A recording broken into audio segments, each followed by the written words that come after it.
Kiki ma. My name is James Cotta, and we are the Cult Film Showdown, and this is the Masters of Horror, Season 2, Episode 9, entitled Right to Die. We've been watching this entire series, Masters of Horror, that's played on Showtime from 2005 to 2007, and it has been quite a romp. We are just a couple of episodes from the end now, and that sometimes is the save the best for last, and sometimes that's let's burn this off because people stop watching it. So we shall see where we're at with these. I am joined, as always, by my co-host, Nick Boxer. Present. And staying later for detention, Jack Hall. Hold on, I'm just measuring something. Hold on. If you if you use millimeters, it seems bigger. Same as last year. Those damn pills lied to me. I'll send you some emails. It's bad news for you. Yeah. Bad news for you is worse news for the snake that they came from.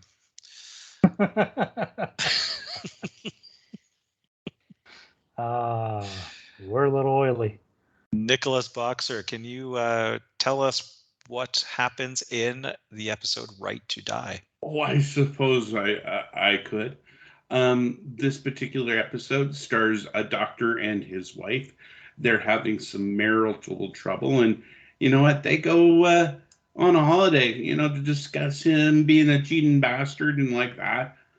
Unfortunately, they get into a car accident, and she's horribly burnt. Horribly burnt. And confined to a hospital bed, no hope of recovery, really. Basic scenario, she's a vegetable. Grossly burnt. And every time she dies in this hospital bed, she comes back to haunt her husband and his friends, apparently, in this grotesque form as well. Yeah, and she gets revenge, sorta, and he tries to fight to save her or kill her. He can't quite decide. And there's a girl with boobies. Isn't there just? Yeah. Yeah. By the way, everyone in this is a dick. It is not overwhelmed by likable people, that's for sure. We will be discussing that. That is one of my points of emphasis I wanted to get to on this episode. So that will be discussed. But first off, I guess you'd like to know who the masters of. I would absolutely love to know who the masters of horror are this time out. Well, Rob Schmidt is the director of the episode. It's not fair to call him a master of horror by any means, or not right. Vader, maybe. Yeah, perhaps. Because he'd only done one film really before this. Now, it was a horror film, and it was a horror film that had some popularity and spawned a franchise, which is he's gone on to probably live off the rights of that franchise because he's done very little since of note. That movie, of course, is Wrong Turn. He directed the original Wrong Turn with Eliza Dushku. I hope I'm pronouncing her name right. Could be. That is correct. Yeah. That is correct. Okay. So it's one of those things where I think, and we see this occasionally, this series is trying to not just go to the old masters. It's trying to find the new masters as well.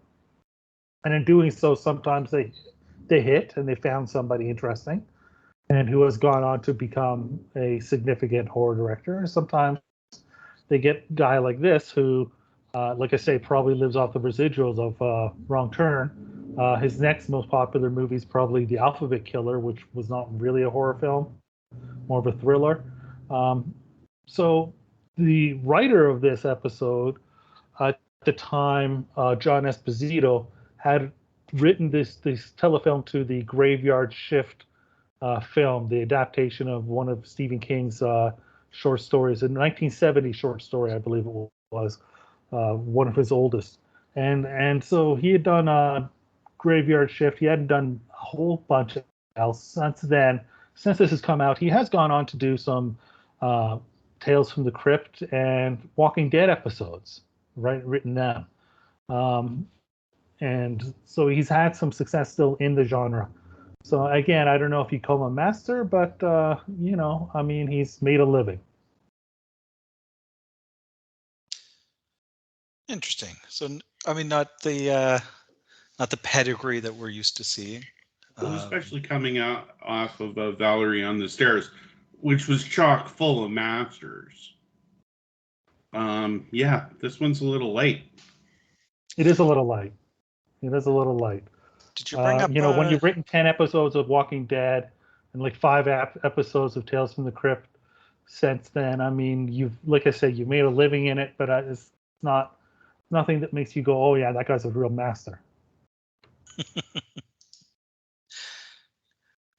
I'm trying to think if Corbin Burnson has done enough. I mean, out of his like couple of hundred credits, he must have done something that was that was horror-ish. Robin, I think of horror films from LA Law actors, he's not even the guy I go to. That's true. Because the only one you think of is Dr. Giggles. And oh yes, that's right. I want to see that classification on Netflix. That's when the algorithms really dialed you in. Are you interested in cast members from LA Law? in horror films. In horror films, it's that we've got 5. I watch every one of them. Man, Dr. Giggles, we need to get that in the Octagon. I've never seen it. I've actually never seen it. Oh, that'd be perfect. We do have a master in the cast list though, Robin Sidney, who is Trish, the homewrecker. Trish, the dental assistant who's the homewrecker. That's right. Yeah. She has a very impressive Full Moon Video resume. Yeah, Evil Bong all over the place. Yeah, I think that's all the Evil Bong movies. She is Kendra in the new Barbie and Kendra series that's been running for a few years now. She's done 3 or 4 of those, I think. Yeah, and by the way, I think they're up to. I think she's only in the. I don't know if she's been in every Evil Bong because they've done like 20 of them now. Oh, okay. well, I don't know how many they've done, but I'm just saying that series. Yeah. That's like the most successful thing that Charles Band has done in years. It's Evil Yeah, Bong. and if she was nude, she could appear in all of them in archival footage. True. He does like to reuse the booby. That's true. Yeah, that's a classic horror trope is to burn off the first 5 minutes of your movie summarizing the previous movies. And based on this episode, she has no problem doing nudity. That's true. She is in Corona Zombies, which is one of the films that's waiting in the Octagon for when we return to our Search for the Ultimate B movie. Kidding. Which I put in because it's Charles Band, because who doesn't love Charles Band? And because it was short, I figured everybody would be up for it. Then it turns out that it ruined killed all the momentum. That is the zombie that broke the Octagon's back right there. Oh, I feel bad. Oh, so she plays this Kendra in that, and then she goes on to play that Barbie and Kendra you mentioned. Yeah, I think I see. Zombies. Is those Barbie and Kendra's a semi spin-off, I'm guessing. Yeah, like I don't know if it's just a character that she's like, whether it's the same character or it's just like an in joke now. But yeah, she's got 4 movies in a row that she's named Kendra. Dude, I'm looking at on her Wikipedia. This is fascinating. She plays Sarah Lee and Luann in Evil Bong. So then she plays them both when they face each other. The Evil Bong versus the Gingerbread Man. And then she's also Sarah Lee in and Sarah Lee and Luann in Killjoy Psycho Circus. She's in she's like the latest Evil Bong 888 Infinity High from 2022. She's 5 characters, I think. four or 5 characters. Like, amazing. Yeah, I I'm love just Charles hoping Band. that she's not like Charles Band's daughter or something. She's not Italian.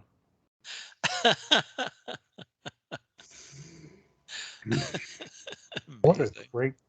great man. Gingerbread Man came out in 2005, so it would have been out just a little bit before this episode. Excuse me. Oh yeah, yeah. There's a note on one of the trivia things that was her. The beginning of her career. It was, There you go. Ginger Dead Man, which is also a fantastic film. If you've never seen a gingerbread man with the voice of Gary Busey, then you are missing out. This is again another one that's got to get in there. And we need a Charles Band season. Well, we could start into his films, and then in our golden years, we can get back to doing other movies. Dude, we're pretty close to our golden years already. We could do an entire episode on the Witchboard alone. I think we're Silver Age. So this is a strange little movie. It is. I mean, Right to Die is a phrase you don't hear anymore because it was. I mean, it was intentionally a charged phrase that.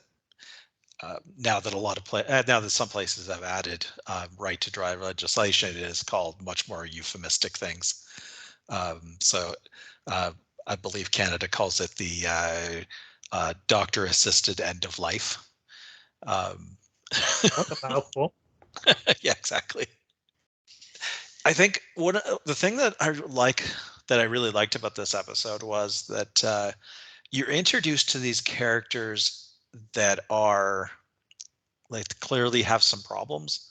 Like you don't get a whole lot of time with their relationship, and then slowly that's unpacked as you go of who they were as people before the accident, and they're like the nature of the relationship, the nature of their marriage, the like where they were at in their love story. Comes along slowly rather than in bursts. Now, Jack, you had mentioned something about the likability of the characters in this. Yeah, I mean, I think, and it's not just this episode. I think probably half the episodes is one of the things that hurts me overall in the series. It is a lack of a likable character. When you look at the history of horror films and you talk about the best ones, usually a protagonist that you can cheer for is one of the commonalities, let's say, that is there. Yeah. Usually you're going to have somebody that you're going to cheer for, or that you want to get out. To make a horror film successful, or a horror episode successfully with nobody that's likable, is really difficult to do. And yet it has come up in this episode and many others where you're like, wow, everybody's a dick. Like there's not a single person in this that's likable. So I don't know really what I'm cheering for, or what I'm cheering against, or what I'm watching it. I'm not horrified because I'm not scared for anybody's health, you know. I suppose you can achieve creepy if you go in this method. I don't think you can achieve horrifying. Well, I mean, there is a genre of horror movie, the Hostels come to mind, that you can have a movie devoid of likable characters. But I think in order for that to work, you need more kills. And the 3 kills in this, I don't think do it. If it's chock-a-block full and we got more creepy, gross stuff going on, I think it would have worked better. But even in this hour, I was just sort of zoning out and waiting for something to happen. Yeah, you're basically waiting for a gross moment or a nudity moment. Well, because I want these people to die, but I mean, it's strange that the what I jokingly called the homewrecker is one of the like most likable characters in the story. And she's not likable at all, but she is more so than even the wife. You're like, you think the wife should be. There's something about her that just comes off bitchy. Well, the pity fuck comment sort of puts her on the bitchy side. So yeah. But if she's the most likable character you have in this, you sort of have a problem. I think if the dentist was even mildly like redeemable, your so-called main character, I guess. I don't know. I mean, even the wife who's in a coma, it should be easier to like a woman that's in a coma. Or her mom who just wants to can't let go, and then slowly and then in short order you find out that she's horrible too. Yeah. Everybody's terrible in this. I really think, I mean, it's very, I mean, the most successful horror films generally have somebody you like, somebody, you know. I mean, it's amazing to me, not just this episode, but how many times this has come up consistently during this show. And I'm like, maybe it's because they're only doing a short film at 50 minutes, and they don't have time to include the right. The other 50 minutes was the 50 minutes that would have included a likable character, and that's consistently happening. You can have plot or you can have character development. We don't have time to give you both. No. And I mean, you also have this thing of the social statement that I assume was supposed to be part of this. I come out not knowing what side they stand on, or the filmmakers stand on. It's almost irrelevant. Like, I mean, it's with the title in that it sets you up that that's going to happen, but it never actually important. But it's not like Pro-Life with John Carpenter's episode that we just recently had. It really kind of avoids the moral implications and studying of it. It's really just kind of like, I mean, because even the lead character, he's like, "No, I want her dead," and then he's like, "I want her alive," you know. But only one. Both for selfish reasons. Both for selfish reasons, you know. Never because he's caring about the actual character. You find out, I suppose, for a good portion of this thing, he's supposed to be likable, and you find out he's unlikable near the end. But I always found him unlikable. Just something about his face, and that's one of the other things that gets me. I mean, his way too hot for him wife. Oh my God, the nudity. Can we talk? Really, I like women with skin.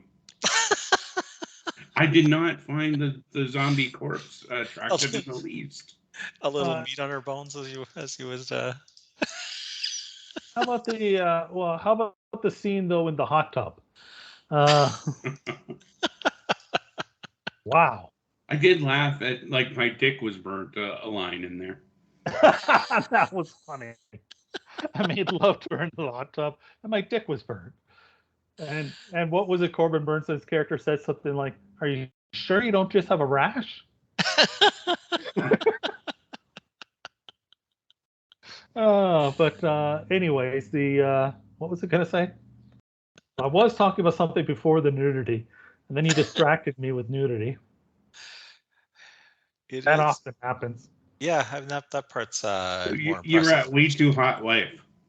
Yeah, his way too hot wife for him, and instead he had, of course, who's with him and is upset because he cheats on her with his way too hot assistant for him, and then later on he's driving and there was all this thing about the right to die and whether or not he should be killing her. It's this big media frenzy, and so on talk radio, what he's driving, they're talking about it, and some caller comes up and is like, "Well, I wouldn't care if that tall drink of water wants to kill me as long as I get to be with them first." He's the most like he is so nondescript as a That's person. it. That's my point.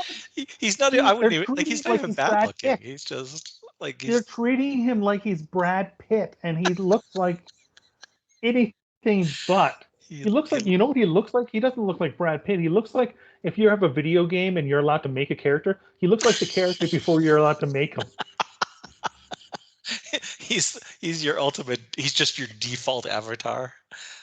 Basically, he looks like Brad Pitt's accountant. Women do like doctors. Maybe that was it. Yeah, I guess that DDS stands for something. He is so average. He did a season of Weeds where the whole point of his character is that he was completely average. He was like the nice guy that the main character met that was just a nice guy the entire time. That's funny. Wow. Kind of a foil to the terrible life she had built for herself. And he was just this dude.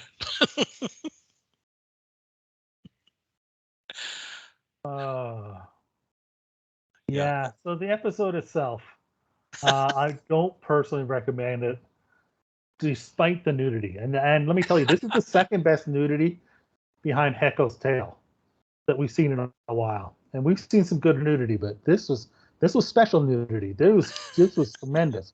And yet I still don't recommend it to you. That lets you know just how unlikable every character is. Yeah, just on volume, this is a lot of nudity. Yeah, it's interesting. I think that we'll kind of put our finger on it, that it's that he's never likable, and this story kind of only works completely if you are worried about this guy. I think it's the wife that needs to be likable. So you're cheering for her to her spirit and her spirit that's haunting them to get her revenge. Especially once you learn later on how horrible he is and why she's burnt. You know, you should, but because she's not, you know, she has no warmth to her, the character. Yeah, like he's because this kind of story is like, I mean, these kinds of stories can work as like, you know, the old fairy tale, the old like fables, and the like, you know, the bad guy who gets his comeuppance, but it never feels like that either, because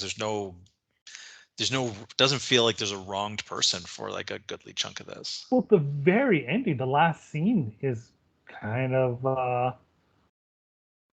I suppose he's all right. I'm just gonna ruin it. Go nuts. I mean, he returns home. His wife is dead at this point. He has killed the assistant. I won't get into why, because it'll leave you some reason to watch it. But he gets home, and the wife's spirit is waiting for him. So basically, you're thinking he's going to be haunted and tortured for the rest of his life. He's getting his comeuppance, but it doesn't really feel like he is, because, you know, it doesn't really feel like he's getting his what he deserves, and it leaves it really unsatisfying. Actually, you mentioned killing the assistant, and we breezed over this, but what was the plan with the cooler anyway? Oh, I'm glad you brought that up. Oh, what, you think that's not logical? That is the part of the whole story where it's like it's intentionally getting just crazy. Like the guy's just lost his mind, and he's like desperately trying to find any way out, and this like insane plan comes to him. But yeah, it's one of those like, what was the best way this plan was going to work? what was your ideal everything goes right ending? He's pulled off all the skin off his assistant and killed her, so that this skin can be grafted back on his wife, because then she'll be fine. Then the fact that she is basically comatose and has no feelings and whatever, and this should be fine. You put the skin back on her, she'll come back to life. You know, and so he shows up with this thing, and you're like, and he's like, he's got it. He's like, I got something for the doctor. He's like holding it up, blood is dripping out the side. Well, I love they tell him like she needs it within like 12 hours or 16 hours or whatever they tell him, and then he treats that like a countdown, like 24, like Oh man. like to the minute, like, oh, I have just enough time. Does make you want to like get a cooler and fill it with organs of some sort and just hang out at the hospital and see if anyone takes you up on these. Yeah, to be like, hey, what's wrong with that guy? Oh, kidney failure? Lucky for him. I got discount kidneys right here. Got you covered. Oh crap! I think I left that in my Scooby-Doo lunchbox. I'll be right Yeah. back. I'll have to find a kidney that's healthy, which leaves yours out there, Nick. So we're not worried.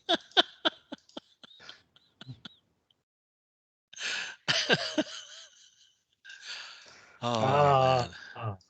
All right. Not Well, to mention that cooler wasn't big enough for all her skin, I don't think. how much room does skin really take up? I mean, really? it It is. depends how you fold it, I guess. It is the biggest organ on the body. Well, not by the time he's done. No, then it fits in like the same space as a six-pack. You know what I'd like to really know is like, how do you possibly pull off the skin properly like that on the fingers and toes? Like, I think I you gotta. think there's some guess you rabbit gotta- skinning videos you could watch online that ain't doing it. I think you go to the library and you click on the old incognito mode. And Health was too much for me. but he was a dentist, so it makes sense he'd know how to do that, eh? it does. Definitely. They. I mean, you would I have like that he's done got her there, and he's like pulling all her skin off, and he's like, "I'm sorry, you still have to be alive, but they say it has to be fresh skin." And I'm like, like, but I mean, I did appreciate all the like cut maybe lines he drew on her maybe I before missed that this he episode started. was. Maybe I missed that this episode was supposed to be a dark comedy, supposed to be a black comedy. And if I look back and look at it again and watch it as a black comedy from that perspective, maybe I would actually really enjoy this episode. I'm starting to come around on it. If they put in a laugh track, like it gives the audience permission to laugh. Yeah. Actually, if Corbin Burnson had switched roles with our main guy, it would have been like you wouldn't even have to change the script really. True. It's true. Actually, that's interesting. Would it have been more effective if those had switched roles?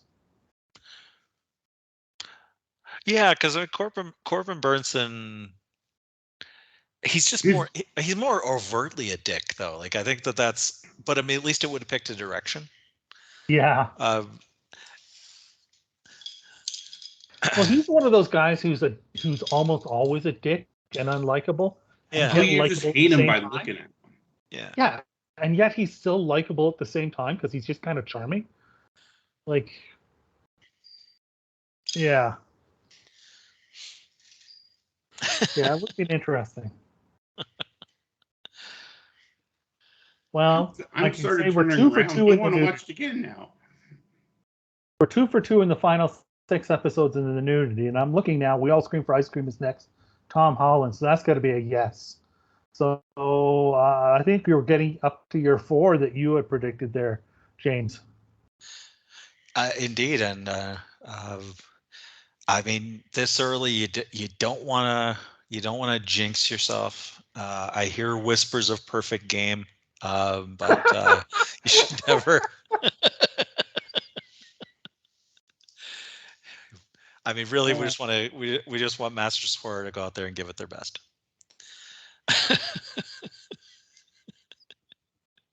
All right, next up is We All Scream for Ice Cream, season 2, episode 10, and we'll see where we're at with our count of our nudity count of 2 out of 6 as we go into these final 4. So we are the Cult Film Showdown. We are on Instagram. We're on YouTube, where you should like, subscribe, and comment. Tell us what you think of each of these episodes. Tell us if you're watching them before or after us, and if that helps.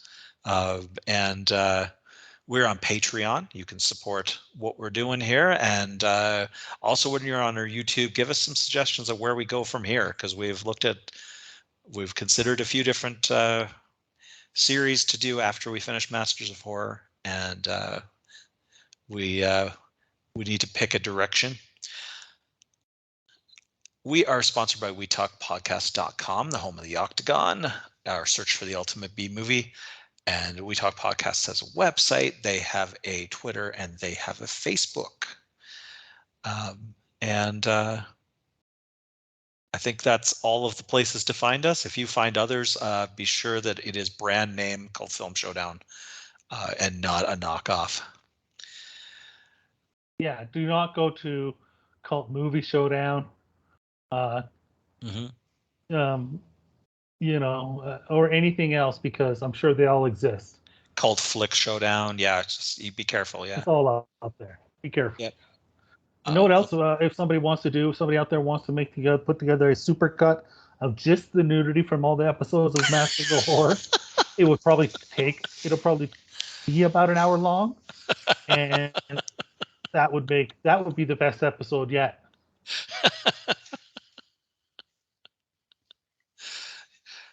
Also on our YouTube, we're putting up just odds and ends as I find them and as I think they're interesting to the people who subscribe to our channel.